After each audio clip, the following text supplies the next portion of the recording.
आज हम बात करेंगे एसएससी सिलेक्शन पोस्ट फेज 8 की प्रोसेस के बारे में और जो भी आपको भी डॉक्यूमेंट्स रिक्वायर्ड हैं आपको जो सेंड करने हैं उन सब की हम डिटेल में चर्चा करेंगे।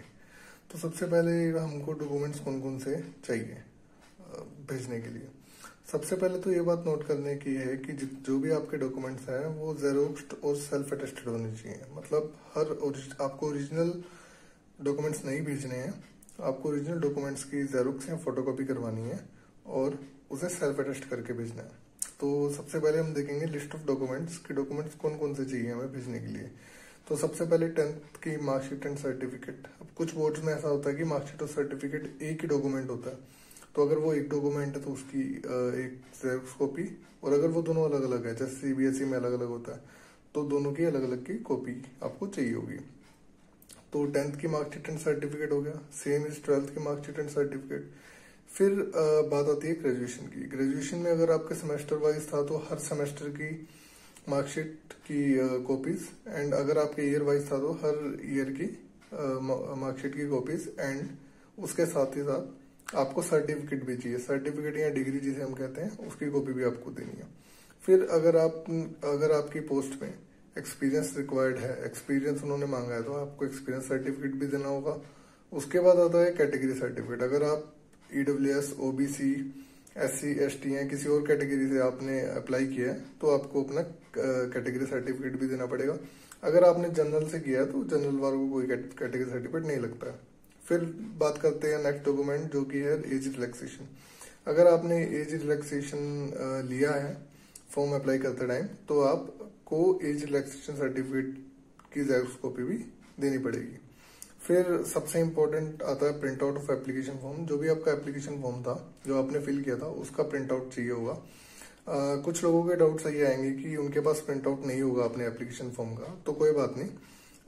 आप अपने कंसर्न रीजनल एसएससी के ऑफिस में कॉल कर दीजिए, उनको मेल लिख दीजिए कि वो आपको आपका एप्लीकेशन फॉर्म प्रोवाइड करवाएं। मैं फेज 6 से सिलेक्टेड हूँ तो उस टाइम तो मतलब बच्चों ने किया नहीं था, बट फेज 7 के टाइम बहुत सारे बच्चों की क्वेरीज गई थी एसएससी के पास और एसएससी ने एक लिंक दिया था जहां से वो अपना एप्लीकेशन फॉर्म प्रिंट ले सकते हैं। तो होप्स हो कि इस बार भी सेम प्रोसेस हो जाए। And next thing is identity proof की एक कॉपी देनी है आपको। कोई भी आईडी प्रूफ हो सकता है वो आपका जिसमें डेट ऑफ बर्थ, ये थोड़ा ध्यान रखिएगा कि जिसमें डेट ऑफ बर्थ आपके 10th की मार्कशीट के डेट ऑफ बर्थ के साथ मैच करती हो। ऐसा नहीं हो कि कई बार होता है कि डॉक्यूमेंट्स में अलग अलग डेट ऑफ बर्थ हो जाती है तो वो आपका डायरेक्टली रिजेक्ट हो जाएगा। तो आपको आईडी प्रूफ कौन सा देना है? आप आधार कार्ड की कॉपी दे सकते हैं, आप अपने वोटर आईडी की कॉपी दे सकते हैं, आप अपने ड्राइविंग लाइसेंस की कॉपी दे सकते हैं और आपके पासपोर्ट की कॉपी भी दे सकते हैं। फिर जो मैंने स्टार मार्क किया है इसलिए किया है कि कुछ लोग ये पूछते हैं सेल्फ अटेस्ट करना कैसे होता है। तो सेल्फ अटेस्टेशन का मतलब होता है कि आप अपने जो सिग्नेचर है वो कर दीजिए और उस सिग्नेचर के नीचे डेट लिख दीजिए, जिस भी डेट को आपने वो सिग्नेचर किए हैं।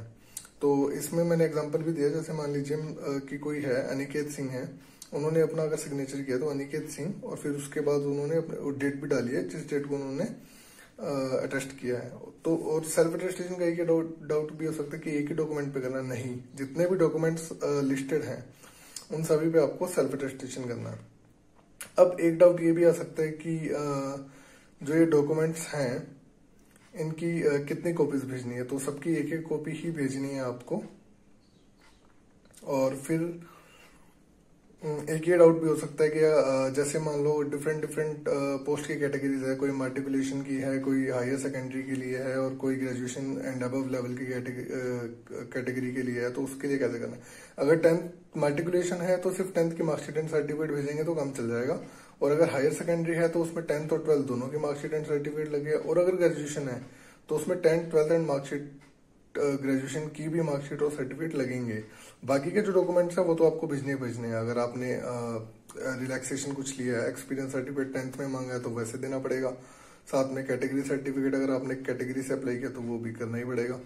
तो ये सब चीजें हैं। उसके बाद हम आते हैं इस बात पे कि सेकंड पॉइंट जो इम्पोर्टेंट है कि आपको अपने जो भी डॉक्यूमेंट्स हैं वो रिस्पेक्टिव रीजन में भेजने हैं। रिस्पेक्टिव रीजन फॉर एग्जांपल कि जैसे मान लीजिए आपने अप्लाई किया है एनआर रीजन से, ठीक है, एप्लीकेशन आपने अन्ना रीजन से दिया है, बट जो आपकी पोस्ट है वो एक आपने सीआर में अप्लाई किया है। मान लीजिए एग्जांपल है, इसको ऐसा सच नहीं लीजिएगा। ये CR 12481 में मान लीजिए आपने अप्लाई किया है, एक NR 15238 में किया और एक आपने साउथ रीजन में दिस इज 88121 में अप्लाई किया है। ये एग्जांपल है। तो आपको डॉक्यूमेंट्स कैसे भेजने हैं? आपको डॉक्यूमेंट्स भेजने हैं, एक सेट आप डॉक्यूमेंट का भेजोगे CR रीजन में, एक सेट आप भेजोगे NR रीजन में और एक सेट आप भेजोगे SR रीजन में। अब इसमें ये भी डाउट हो सकता है कि अगर मान लो मैंने CR में दो CR में अप्लाई किया है और उसमें भी ऐसा है कि एक मैंने ग्रेजुएशन लेवल ए और एक मैट्रिकुलेशन लेवल के लिए किया है, तो आपको CR रीजन में दो सेट ऑफ डॉक्यूमेंट्स अलग अलग लिफाफों में डाल के भेजने पड़ेंगे, एक मैट्रिकुलेशन के लिए और एक इसके ग्रेजुएशन के लिए। ठीक है। फिर मोस्ट इम्पोर्टेंट पॉइंट इज कि जब आप इन सबको जेरोक्स करवा के और सेल्फ अटेस्ट करने के बाद जब इनको आप भेज रहे होगे, तो जो भी आपका वो लिफाफा रहेगा जिससे आप स्पीड पोस्ट करोगे, उस लिफाफे के ऊपर क्लियरली आपको पोस्ट कैटेगरी नंबर, जिस भी कैटेगरी के लिए आपने अप्लाई किया था और जिसमें आप सेलेक्ट हुए हो, उसका कैटेगरी, पोस्ट कैटेगरी नंबर, और ऊपर अगर मार्टिकुलेशन लेवल की पोस्ट है तो मार्टिकुलेशन लेवल, हायर सेकेंडरी लेवल की पोस्ट है तो हायर सेकेंडरी लेवल, और अगर ग्रेजुएशन एंड अबव लेवल की थी तो उसमें graduation and above level mention करना ना भूलें। फिर उसके बाद वही बात कि अगर ये मैं बता चुका हूँ कि कैंडिडेट ने एक रीजन में एक से ज्यादा कैटेगरी में अप्लाई किया, जैसे मान लीजिए आपने साउथ रीजन में अप्लाई किया मार्टिकुलेशन, हायर सेकेंडरी और ग्रेजुएशन एंड अबव के लिए, तो आपको 3 अलग अलग सेट भेजने पड़ेंगे सदर्न रीजन में। ठीक है। इसके बाद का ये प्रोसेस है कि एसएससी सिलेक्शन पोस्ट में अभी आपके जेरोक्स मंगवाई गई है, आपके डॉक्यूमेंट को वेरीफाई किया जाएगा, और फिर जो लोग इसके बाद ये होगा कि अगर उनको डॉक्यूमेंट में कुछ आपत्ति होती है तो वो आप लोगों को ईमेल करेंगे, कम्युनिकेट करेंगे और आप लोगों को उसके रिगार्डिंग एक्सप्लेनेशन देने का मौका मिलेगा। आप अपना एक्सप्लेनेशन इन रिटर्न या बाय थ्रू मेल भी भेज सकते हैं। अगर वो एक्सेप्ट करते हैं तो then it's well and very good, अगर वो नहीं करते हैं तो डायरेक्टली आपको रिजेक्ट कर दिया जाएगा। और उसके बाद ये सब प्रोसेस कंप्लीट होने के बाद फिर आपका एक और लिस्ट आएगी जिसमें फिजिकल डॉक्यूमेंट वेरिफिकेशन के लिए आपको बुलाया जाएगा।